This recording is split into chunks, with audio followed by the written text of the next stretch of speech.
Cuando yo de adulto empecé a estudiar técnicas de estudio efectivas para incorporar en mi propio estudio, algo que noté es que un montón de la bibliografía hablaba sobre las diferentes maneras de que los chicos aprenden a estudiar, y yo nunca aprendí a estudiar con alguien. Mucha información habla sobre cómo los chicos estudian en casa con su mamá, con su papá o con otra persona y cómo esto influye en su desarrollo, pero yo la verdad que nunca estudié mucho en casa. Y me llamó la atención esto, así que les pregunté a mi mamá por qué nunca estudiamos juntos, porque la verdad que fueron padres muy presentes en un montón de aspectos, así que me llamó la atención. Y la respuesta que me dio es un poco el motivo por el cual quiero hablar este video de hoy. Lo que me dijo es que nunca necesité estudiar en casa. Y creo que esta respuesta por ahí encapsula muchos de los problemas que tenemos como sociedad a la hora de entender un poco cómo acercarnos al estudio. Y en particular quiero hablar de esto en este video, de cómo muchos chicos que por ahí les va bien en el colegio, que se les da fácil la escuela, que tienen un buen promedio, después tienen muchas dificultades, como por ejemplo el perfeccionismo desadaptativo, tener dificultad para empezar una carrera, terminar una carrera, sostener un trabajo, empezar un emprendimiento, burnout y un montón de situaciones que se ven muchísimo en la clínica, que son cuestiones como muy de la época, y la idea es que podamos entender un poco cómo es que se da esto, o sea, cuáles son algunos factores más allá de lo individual, algunos factores a nivel social o a nivel sistema educativo que pueden estar generando este tipo de situación. En primer lugar, cuando estamos hablando de chicos que se la viven en la escuela, por ejemplo, en mi caso yo era un alumno, digamos, 7 u 8, pero algo característico que tenía es que la verdad que nunca estudiaba, como decía, nunca estudiaba mucho para los exámenes. La verdad que durante la primaria y secundaria nunca estudié, o si estudiaba por ahí repasaba algo la noche antes de dormir. O sea, nunca tuve esta experiencia de sentarme a estudiar para un examen durante horas con anticipación. Y de hecho en la facultad tampoco. Y en un momento empecé a interesarme por aprender más y aprovechar un poquito más el sistema de estudio, y por eso empecé a estudiar, a estudiar cómo estudiar justamente. Y de esto quiero hablar, porque esto es algo que muchas personas lo ven como una virtud o como si fuera algo bueno, pero hay todo un lado B y trae toda una serie de consecuencias que muchas veces no se ven.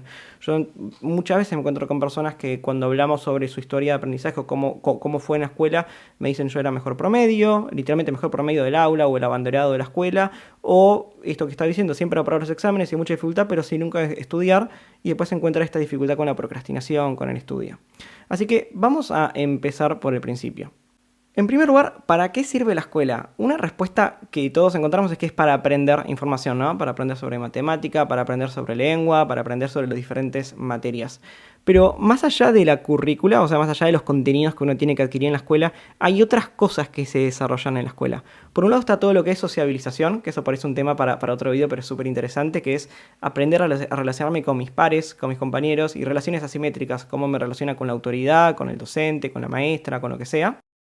Pero por otro lado también uno desarrolla hábitos y disciplina, por ejemplo la disciplina de estudio. Y esto no se hace de golpe, sino que se hace de manera progresiva. Por lo general un chico de primer grado no tiene la misma carga de estudio que un estudiante de medicina del último año. Están estudiando 40 o más horas por semana por fuera de la facultad, ¿sí? Entonces la idea del colegio es que uno empieza a tener esta carga de tarea, uno se lleva un poco de tarea a casa y empieza a tener este hábito de estudio, empieza a tolerar la frustración porque uno no entiende el tema, uno encuentra problemas y empieza a aprender a resolver problemas, y esto se hace de manera progresiva. Son más sencillos los ejercicios en primer grado que en séptimo grado que en la facultad, y uno de esta manera va desarrollando como estos bloques de construcción para ir cada vez sosteniendo una carga de hábito, de disciplina y de estudio más grande y más progresiva. ¿Cuál es el problema con los chicos que se le da bien el colegio? En primer lugar, las palabras que usamos. Muchísimas veces este tipo de chicos van a escuchar palabras como inteligencia, y como si esto fuera una cualidad de lo que uno es, ¿sí? Vos sos muy inteligente, vos sos muy talentoso, vos vas a tener mucho éxito, vos sos un genio. Este tipo de mensajes que vienen de muchísimas fuentes, de la familia, de la escuela, y con las mejores intenciones del mundo. Por un lado te hablan de quién vos sos, y por otro lado de aspiraciones. A vos te va a ir muy bien, vos tenés que apuntar muy alto, vos vas a poder ser lo que vos quieras ser. Este tipo de mensajes se escuchan muchísimo. Y por otro lado tenemos la parte conductual, que es lo que pasa.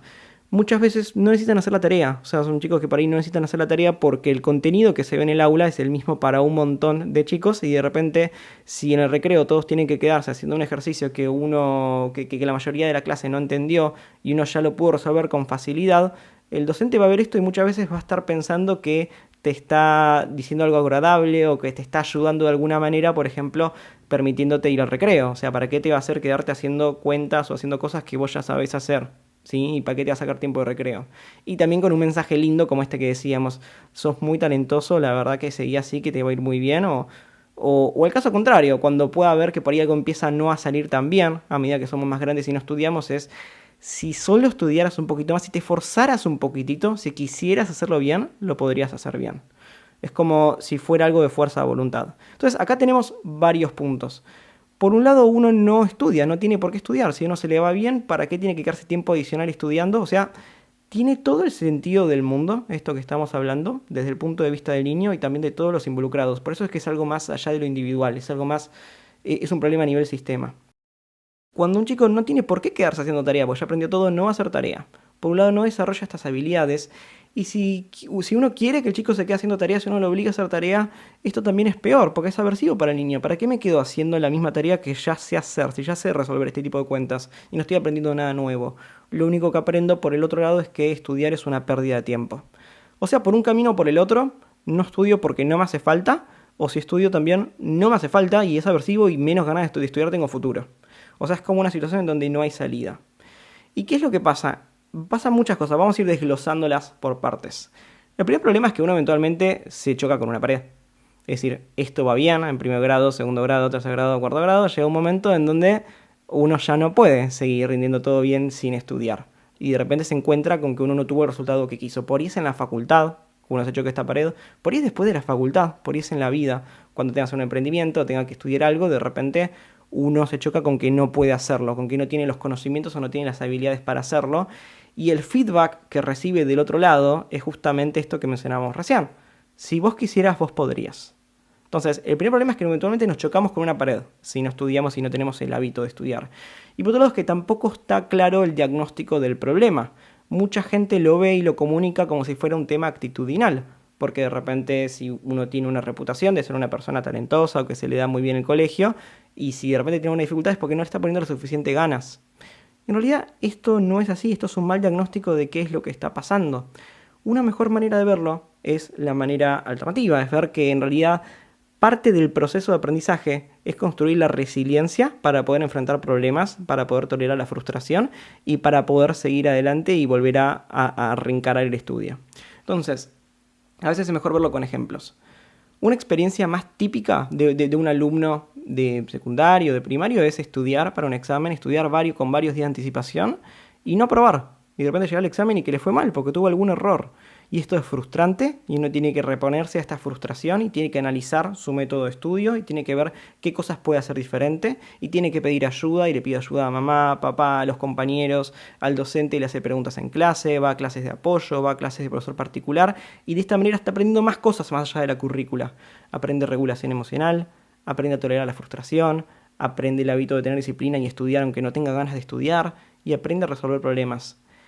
Estas son las cualidades que todo el mundo da por sentado, entonces cuando un docente o alguien encuentra a un chico que por lo general le fue bien en la escuela y ve que está teniendo algún problema en alguna materia o en su vida, da por sentadas estas cualidades que en realidad el chico no tiene. Entonces dicen, si vos quisieras, vos podés, es un tema de voluntad.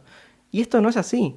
Hay algunas cualidades y algunas habilidades que hay que desarrollar de base porque no están ahí como si las tiene un chico que viene desarrollándolas durante toda su carrera académica.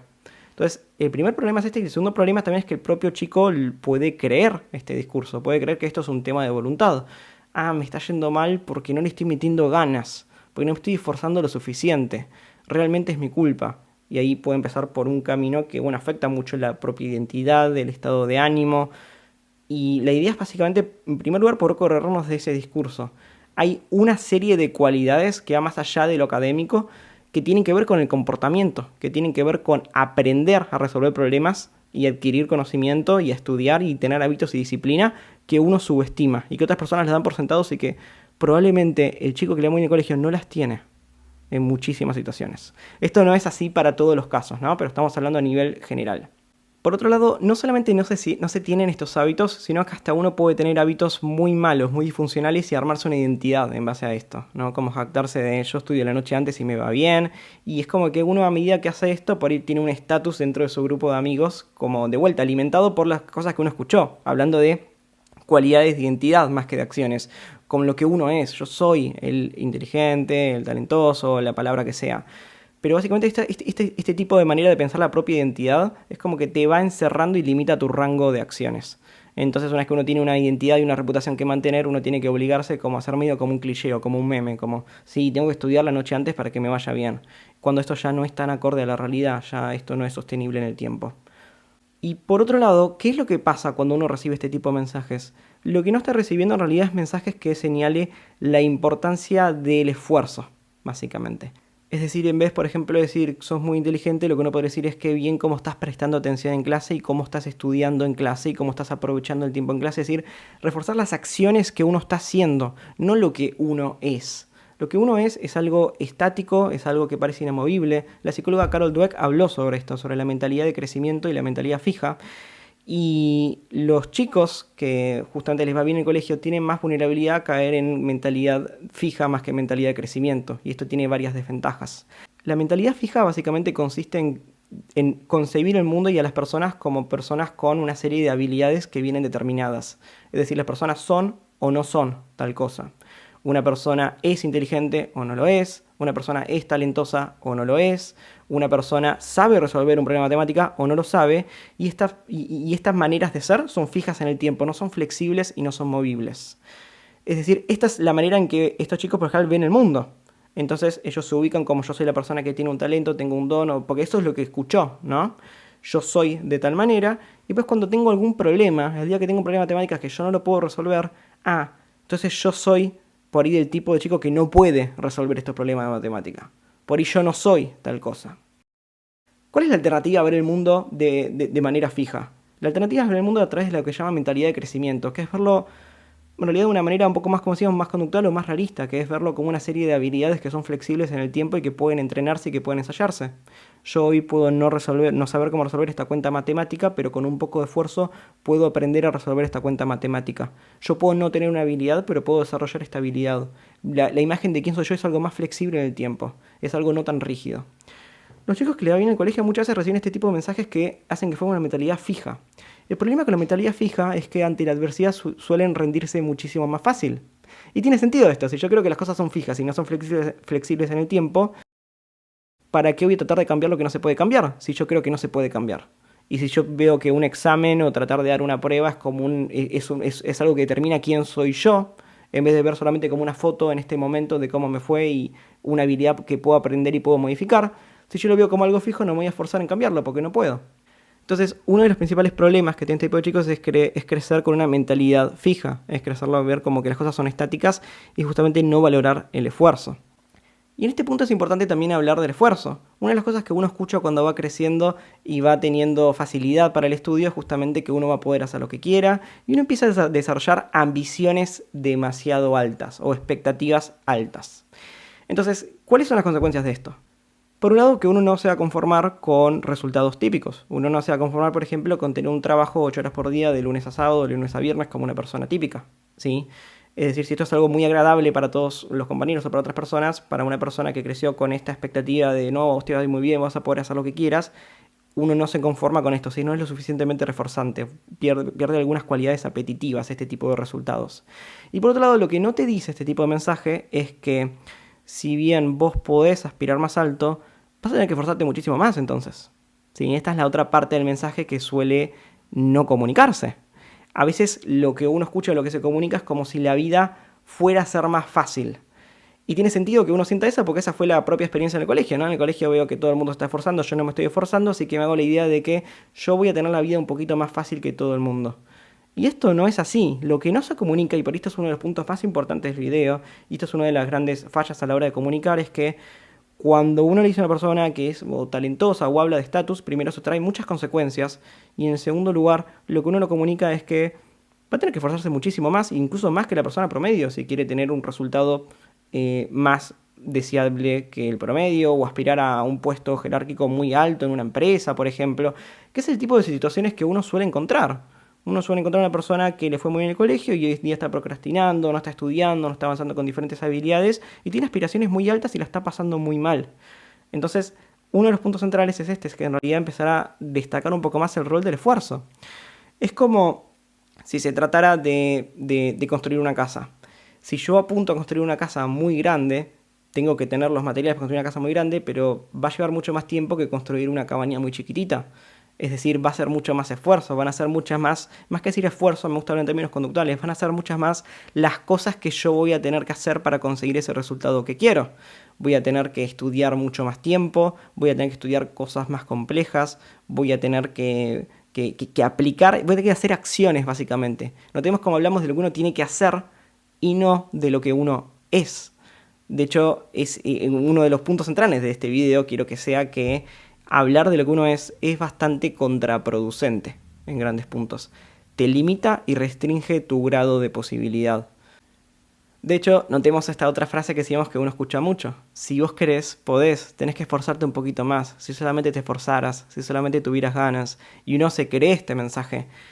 Esta es, de vuelta, es desvalorizar el esfuerzo o mitificar el esfuerzo, como si el esfuerzo fuera un tema de fuerza de voluntad, que el chico muchas veces lo cree, o el adolescente o el adulto ya lo cree.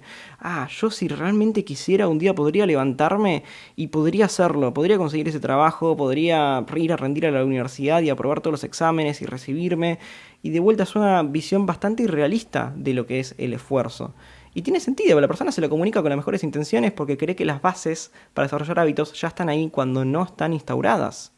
Entonces, la idea es empezar a desmitificar un poco esta visión. No es como que aprieto un botón y me esfuerzo y un día puedo hacer cosas que no estoy pudiendo hacer, sino empezar a notar la importancia de construir hábitos paso a paso, entender que por ahí tenemos en este momento la capacidad de resolver problemas o de tolerar la frustración, equivalente a un niño de 11, 12 años, o sea, es decir, no tuvimos estas experiencias formativas en donde tengo que empezar a resolver las cosas y tengo que empezar a construir los hábitos desde ese lugar. Ahora, esto es más fácil decirlo que hacerlo porque también está el rol de las expectativas internas. Estuvimos hablando de todos los mensajes que uno viene escuchando. Cuando uno viene escuchando estos mensajes, al formarse una identidad de cómo yo soy a través de las cosas que escucho, voy limitando cómo va a ser mi comportamiento. Por ejemplo, si uno dice, oh sí, fulanito es re talentoso, le va bien en el colegio, es un genio, le va a ir muy bien, y fulanito escucha esto, ¿qué es lo que le va a pasar a fulanito? Todos vemos el lado bueno, el lado ventajoso de que no se tiene que esforzar en el colegio. Lo que pasa es que también fulanito empieza a hacerse una identidad. Si es una persona talentosa, inteligente, ¿cómo es que todos están llegando a esa conclusión? Porque estoy haciendo las cosas con mucha facilidad. Las cosas se me dan muy fácilmente. No tengo que sufrir, no tengo que luchar para que las cosas se me den. Entonces, ¿qué voy a hacer a futuro? Voy a hacer cosas fáciles. Voy a hacer cosas que sean congruentes con mi identidad. Si uno escucha que un chico talentoso, un chico inteligente o el adjetivo que le hayan dicho, si ese tipo de chicos ese tipo de chicos que no desaprueba exámenes, que no le va mal, que no se tiene que esforzar, que no va a profesor particular, que no pide ayuda, yo no voy a hacer nada de eso, pues yo no soy ese tipo de chico, yo soy el chico talentoso, inteligente, que le va a ir bien. Entonces, de esta manera es como que uno se va encerrando en una cajita en donde tiene pocas cosas que uno puede hacer que sean congruentes con su identidad. Entonces, aprender a desarrollar hábitos y tolerar habilidades y tolerar el malestar es como algo que es muy diferente a mi identidad. No, las personas inteligentes y talentosas no tienen que tolerar la frustración. Se les da todo con facilidad y no sufren nada. Esta es, de vuelta, la visión distorsionada con la que uno crece a través de los mensajes que escucha, que es completamente ajena a la realidad. Y esta visión distorsionada es lo que termina limitando las cosas que uno puede hacer. Entonces, uno no se expone a hacer algo difícil, porque si fuera talentoso no sería difícil. Entonces uno medio como que se va encerrando en hacer las cosas que uno sabe y de repente cuando tiene que dar un paso grande, cuando tiene que ir a la facultad, cuando tiene que rendir una materia y no está entendiendo la materia, cuando tiene que buscar un trabajo y puede no tener los requisitos necesarios para ser contratado en el trabajo, uno se muere de miedo y por eso no va. ¿Sí? O sea, notemos cómo uno está encerrado en esta identidad. Todo esto que uno ve como algo lindo, como algo ventajoso, en realidad es una presión enorme para el chico que crece escuchando esos mensajes. Y después se encierra en una cajita en donde no tiene que mostrar un defecto, una falencia. No puede tolerar el malestar de ir a una entrevista laboral y no conseguir el trabajo, de ir a la facultad y que le vaya mal, de tener un emprendimiento y que el emprendimiento fracase. Así que la solución muchas veces es la procrastinación, es estirar las cosas eternamente. Por perfeccionismo, pero ¿cuál es qué está detrás del perfeccionismo? El miedo al error, el miedo al fracaso. Si yo soy un chico inteligente y talentoso, como todo el mundo me dice, no tengo que tener errores, porque yo en mi imaginación o en lo que escuché, entiendo que la gente talentosa y exitosa no tiene errores. Entonces es como algo súper limitante, que es como si nos atara de manos y uno no puede dar el paso que sigue, uno no tiene muchas dificultades para seguir procesándolo. Y encima, como adicional a todo esto, está la vergüenza y la culpa. Porque el chico nota todo esto, la persona o el adolescente o el adulto ya, nota todo esto y la conclusión que saca es, esto es culpa mía. Todo el mundo me lo dice, si yo quisiera podría, solamente tendría que esforzarme. Es fácil, es como apretar un botón. Y de vuelta, es súper doloroso y es súper vergonzoso y es súper culposo sentir que estoy haciendo algo mal, porque no va con su identidad. Su identidad o lo que construyó socialmente es ser el mejor, ser el que todo le da fácil, el que no tiene errores. Entonces tengo un error tan grande como ni siquiera tengo la voluntad de hacer las cosas. Cuando de vuelta, en realidad no se trata de voluntad. Se trata de construir disciplina y construir hábitos para poder sostener mi comportamiento en el tiempo, frente a dificultades y resolver problemas, teniendo en cuenta que si encima estoy aspirando muy alto, voy a tener que hacer todo esto mucho más que la persona promedio, sufriendo mucho más y tolerando muchísimo malestar y aplicando mucho más resolución de problemas. Que toda esta es la parte del mensaje que por ejemplo uno no escucha cuando va creciendo. Entonces, la idea de este video es poder hablar un poco de estos temas para empezar a visibilizar las dificultades escondidas o el sufrimiento silencioso del chico 10, la persona que se le da muy bien la escuela, que todo el mundo siente que está ayudando al señalarle sus cualidades, cuando en realidad hablar de cualidades más que hablar de acciones puede ser muy perjudicial para ese chico. ¿Y qué podemos hacer para solucionar algo de esto? Bueno, es un proceso largo. Lo primero que yo recomendaría muchísimas veces es empezar un proceso de terapia, porque acá sí ya empezamos a hablar de algo más individual más que algo más sistemático, porque cada persona tiene sus propias características y uno va a necesitar muchas veces un plan personalizado para poder hablar qué es lo que a uno le está pasando y poder modificar situaciones de procrastinación, perfeccionismo. Y como nota al margen también, a ver, un problema que tienen los videos o contenido de divulgación de psicología como este mismo video que estoy haciendo ahora mismo es que es muy difícil uno no sentirse identificado. Entonces por ahí lo que a mí me está pasando que me lleva a procrastinar es algo que no tiene nada que ver con lo que estoy diciendo en este video, pero yo siento que este video aplica completamente para mí. Así que de vuelta, es importantísimo pasar de lo genérico, y como este video, a lo particular. Así que la terapia recomendada es la terapia cognitivo-conductual para poder lidiar con este tipo de situaciones como el perfeccionismo desadaptativo y la procrastinación y armar un plan individualizado. Ahora, habiendo dicho esto, sí a nivel sistémico hay algunas cosas, algunos factores en común que suelen ser útiles para este tipo de situaciones, las que describimos específicamente en el video. Es decir, no necesariamente para vos que estés escuchando, ¿sí? Porque una de las cosas que más sirven es, por ejemplo, detener la comparación. Muchas veces la comparación, a ver, cuando uno recibe el mensaje de parte de un docente, de un familiar o de quien sea, de que sos una persona muy capaz, ¿qué quiere decir esto? La comparación está implícita dentro de este adjetivo. ¿Sos muy capaz? ¿En comparación a quién? En comparación a otras personas. Se entiende que la comparación es implícita a esta identidad que uno se empieza a armar. Entonces uno puede sufrir un montón a medida que va creciendo y ve que, yo supuestamente soy re capaz o re inteligente, lo que sea que me hayan dicho, y no me está yendo bien de la manera en que me habían dicho que me tenía que ir. Y veo otras personas que sí están teniendo mucho éxito en sus vidas o en sus disciplinas. La idea es cortar con esta comparación de raíz y empezar a pararnos en nuestra propia realidad. Porque las personas pueden opinar de afuera, pero no tienen tu vida. No saben realmente cuáles son tus dificultades, tus desafíos. Y la idea es poder tener una mirada más genuina y más honesta sobre la situación, sobre la realidad, sobre el mundo externo, sobre las dificultades y sobre tus características, y sobre todo poder armar un plan de vida de acuerdo a tus expectativas y a lo que vos quieras y a vos mismo. Uno nunca va a ser feliz a través de seguir un mandato impuesto por otras personas. Y acá vamos al punto 2, que tiene que ver justamente con las expectativas. El punto 2 que sirve muchísimas veces es, empezar a repensar y entrar un poco más en contacto con la realidad. Sí, que es un poco lo que estuvimos haciendo en este video. Por un lado, es esto que mencionamos de notar que si uno aspira muy alto va a tener que esforzarse muchísimo, ¿sí? Empezar a romper esta idea de que, primero de las cualidades innatas o de los talentos o de la mentalidad fija o de que uno es o no es algo. Empezar a sacar esa manera de pensar y empezar a verlo como lo que es, como uno tiene una serie de habilidades y las habilidades se van desarrollando con el tiempo. Y de esta manera hacer un diagnóstico correcto de la realidad en donde uno por ahí tiene buenas habilidades, por ejemplo, para comprensión de textos o para habilidades matemáticas o resolutivas, pero uno puede ser un poco más deficitario en habilidades como regulación emocional, resolución de problemas, tolerancia a la frustración, y estas habilidades van a ser necesarias para incorporarlas a la hora de armar un plan para conseguir cualquier objetivo que yo quiera. Es decir, haciendo este correcto diagnóstico de la realidad, voy a tratar de empezar a, digamos, dejar como esta identidad o este ego de lado y empezar a dejar de pensar en términos tan cualitativos, yo soy o no soy tal cosa, sino empezar a hablar de comportamientos, los comportamientos, las habilidades que yo estoy pudiendo hacer en este momento y otras habilidades que tengo que empezar a fortalecer para empezar a construir hábitos y disciplina para sostener conductas en el tiempo. Y a la vez que hago este diagnóstico sobre la realidad, sobre mis propias características, también un diagnóstico adecuado del mundo externo, ¿sí? Empezar a entender que es parte de la vida y va a ser una parte importante el encontrar desafíos y el encontrar obstáculos. Y eso no es señal de que uno está mal y uno está haciendo algo mal, sino que los obstáculos van a ser parte del camino que uno elige, pero en cualquier camino. Y empezar a romper este mensaje que escuchamos de chicos de las cosas van a ser fáciles porque tenés un talento. Y por ahí hasta darlo vuelta. No, las cosas van a ser muy difíciles si vos estás apuntando a una aspiración muy alta.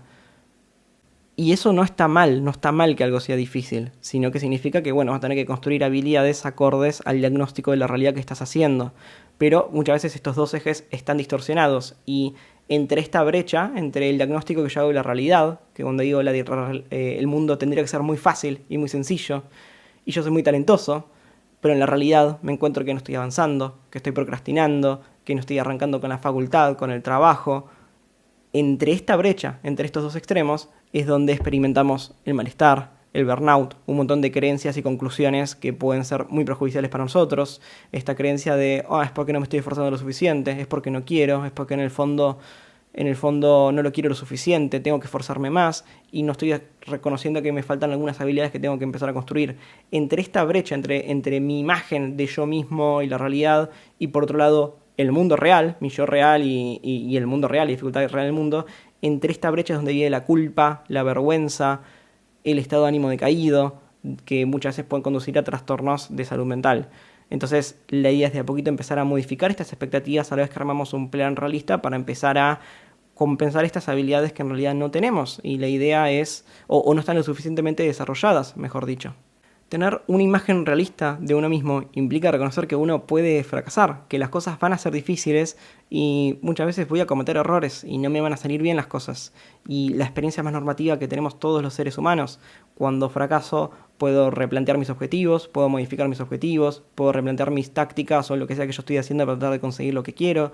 Tengo que, procesar las emociones que atraviesen el proceso, es decir, pasar de ser una imagen irrealista de lo que escuché de otras personas, de quién soy yo, a ser una imagen real, a ser una persona real.